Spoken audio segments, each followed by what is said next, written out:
moving day, and making money, all on this segment of the Gig Geezer.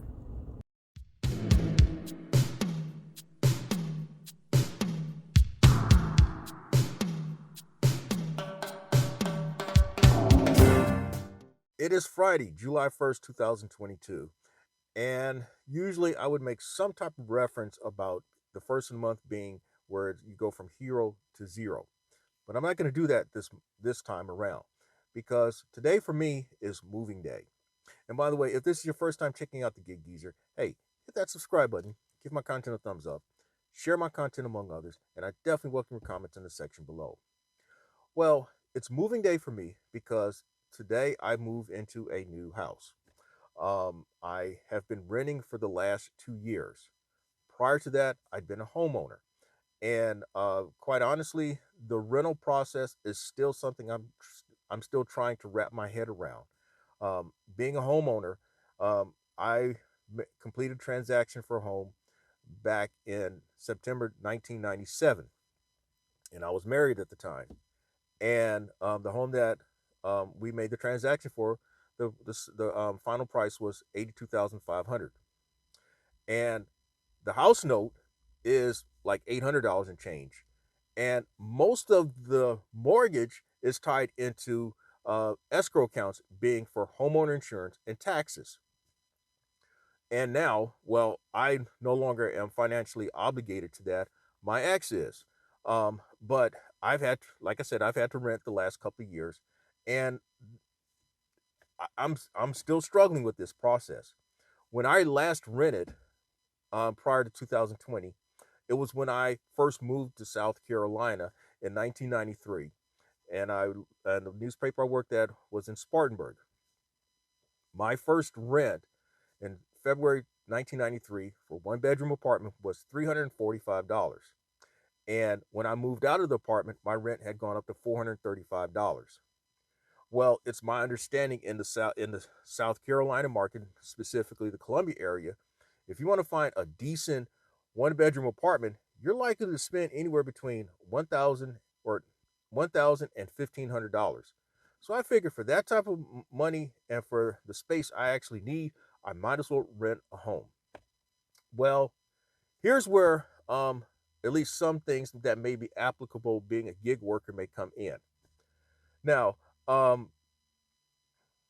being a gig worker, 1099, or for that matter, just being a 1099, you go through a different type of scrutiny when it comes to the income verification process. There are those who are pretty much just indoctrinated into the um, W-2 process. They can't wrap their head around the fact that your money is not coming in every 2 weeks or every week or every month, and taxes are taken out.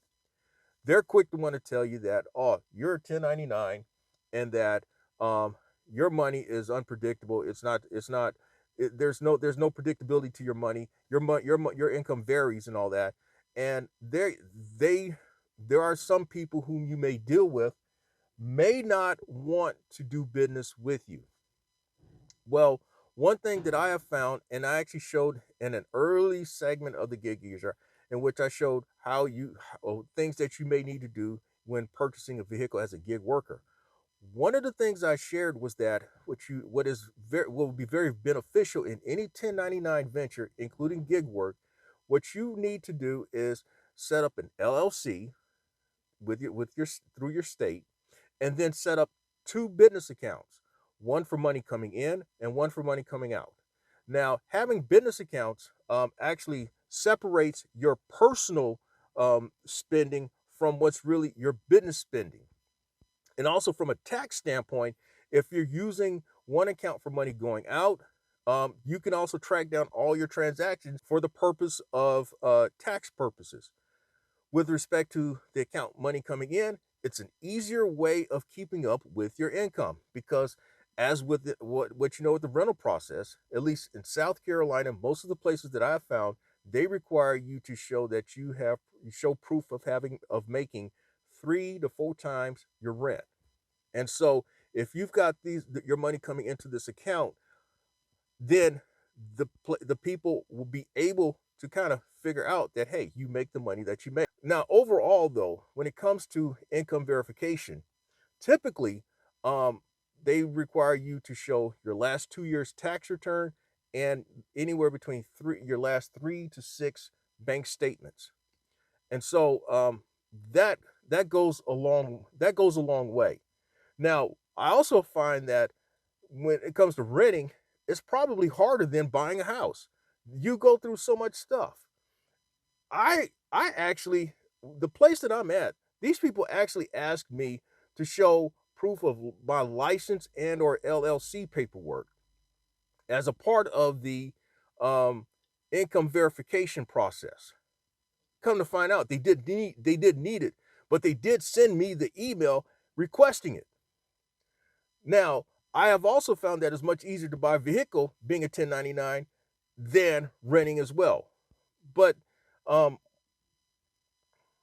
what you'll find though is that you will make things a lot easier for yourself if you have set up LLC and those two business checking accounts. And by the way, at least it's been my experience, at least in South Carolina, when I set up my two business accounts, they do ask you for some type of proof of this entity that you are starting up. And so having all that in place will help you down the road in whatever 1099 venture that you may have. Here's a revelation I just encountered. You know, the one place that there's a couple of places that you don't want to be caught walking in the parking lot during its peak period, and that's a Starbucks and a Dunkin' Donuts parking lot. You're likely to risk being ran over when walking in the parking lots of those two places. But another place that you may risk getting ran over is at a bank parking lot at the first of the month. Now, here's my situation. What I wanted to do was just deposit. The bank that I needed to deposit money was a credit union, and that's where I have both a personal and business, where I have both personal and business checking accounts. The catch with this particular institution is that you cannot deposit money into an ATM. You can only get money out of the ATM. Don't ask me why.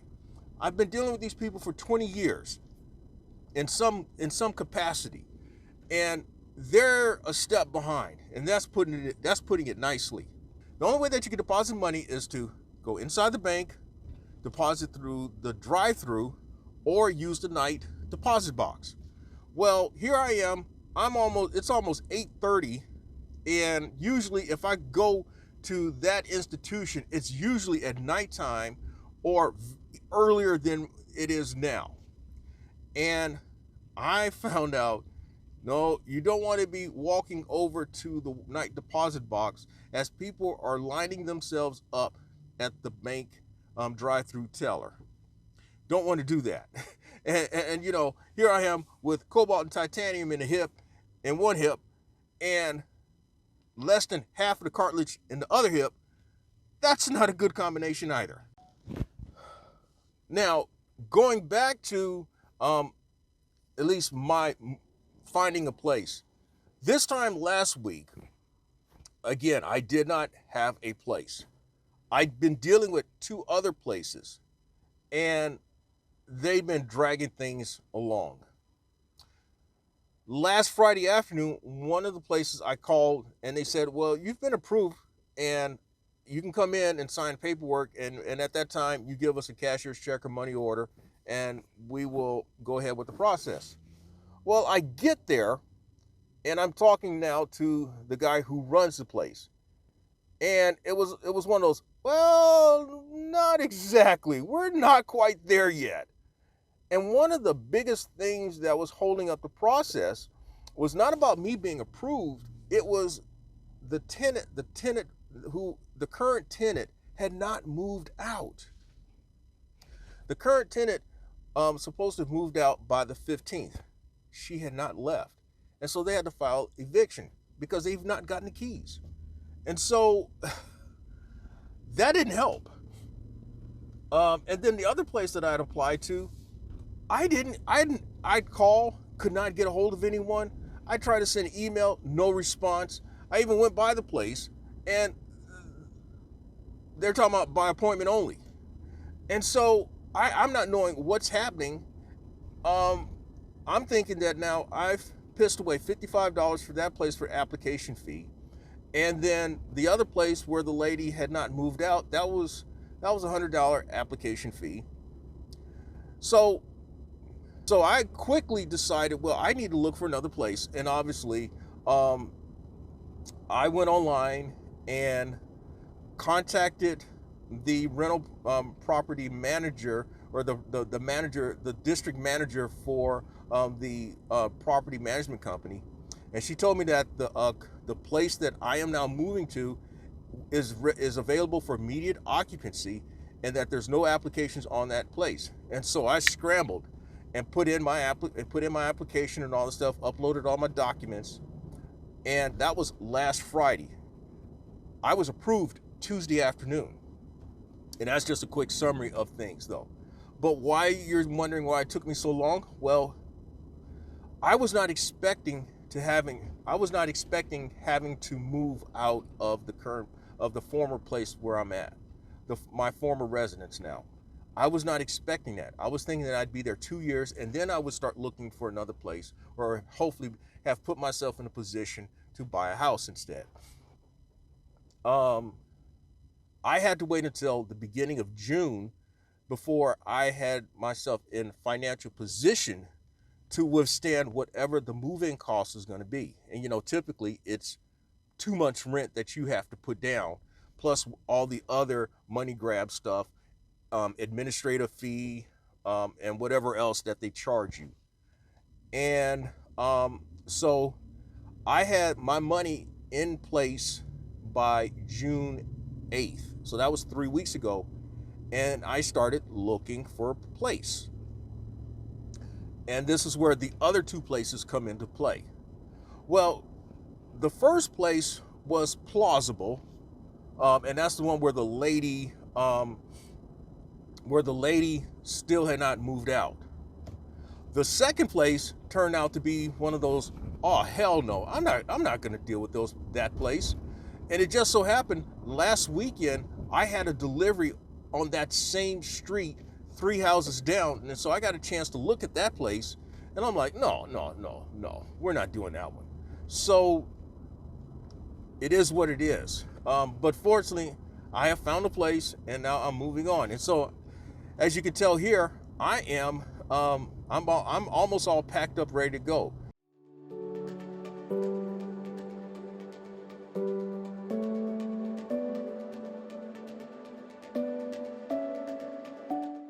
Obviously, it is much later in the day. I mean, I am no spring chicken, and when you're moving furniture and bowling balls and all the other stuff, man. And then again, with me with a partial rotator cuff tear with a shoulder, and then cobalt titanium in one hip and less than half of your cartilage in your other hip. Yeah, and it was just me and the queen of my life that moved everything. So yeah, she's tired as I document this. As I document this. Now, I have obviously come out and I have indulged into an evening hustle, and I'm actually exactly 3 hours into it, and I've made $90.95. I am on my way to do a DoorDash shop and pay at Lowe's supermarket, and that's going to be it for me tonight.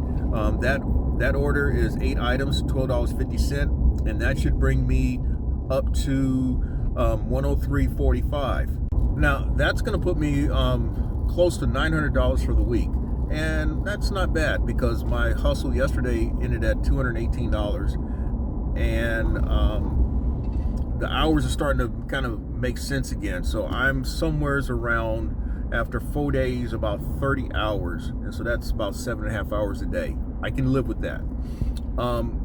As for, I mentioned in the onset about beginning of the month you go from hero to zero.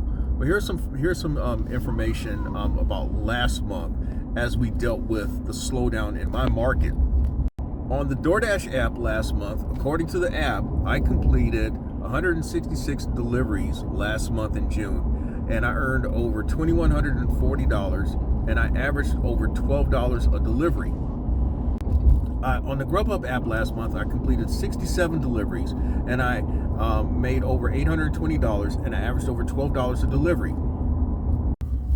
On Uber Eats last month, I completed 86 deliveries and made just south of $1,000. It was like $989, and I averaged over $11 a delivery. Altogether, last month, I completed 319 deliveries and made just south of $4,000 and averaging over $12 a delivery. Now, when I compare that to the month of April, the numbers are off some. DoorDash had averaged like $14 a delivery. But I think altogether it was like 12, 13. I'm somewhere as close with the numbers, but even then, that just goes to show you that the slowdown has impacted things. Higher gas prices has impacted things. Inflation has impacted things, but definitely the slowdown in this market, having to take orders that I may not have normally taken, or just taking chances, being creative, things like that. And I'm sure that a lot of y'all in your respective markets can identify what I'm talking about. You're having to work a little harder to make the same money, or you may be putting in a little more time that you're used to make the same money, and you may be putting in a few more miles than you're used to make the same money. You know, the goal, they say, is to work smarter and not harder. But the gig economy doesn't, it's safe to say that the gig economy does not afford you that type of luxury. All right, so I'm at Lowe's now. I'm about to go inside and do this quick shop and pay. And next time I come back, I'll be wrapping up this segment of the Gig Geezer.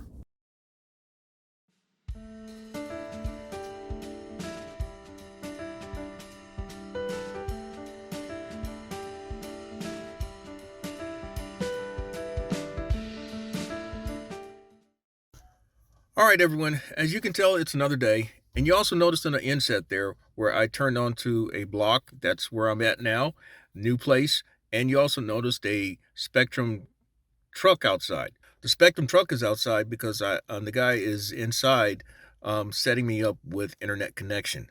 But I also want to wrap up yesterday's hustle and one other thing about yesterday with the moving process. Man, I was tired, sore, and sweaty, as you can imagine, with it being 90 degrees outside, very humid, and there was also rain. As for the evening hustle, now when I transitioned to the evening hustle, I had the Lowe's order for $12.50, which ended the hustle, and I finished at $103.45. The other orders that got me there were, I started out the evening hustle with a triple stacked that I, as you can say, was being creative about, in that I had a Grubhub for $12.19 from Jersey Mike. Then I had a Uber Eats from Poke Brothers it showed $11.21, but then it paid $12.21. And then I had a DoorDash from Red Asian Bistro. It offered $9.50 and it paid $11.75. Then I accepted initially a double stacked order on Grubhub. It was for $25.38 from Red Lobster and then Buffalo Wild Wings. Well, I wasn't have anything to do with Buffalo Wild Wings, so I dropped that one and I went on with the Red Lobster. Well, the Red Lobster order still was not ready, and so it actually afforded me an opportunity to accept an Instacart, a very quick Instacart, 6 items that ultimately paid $14.06.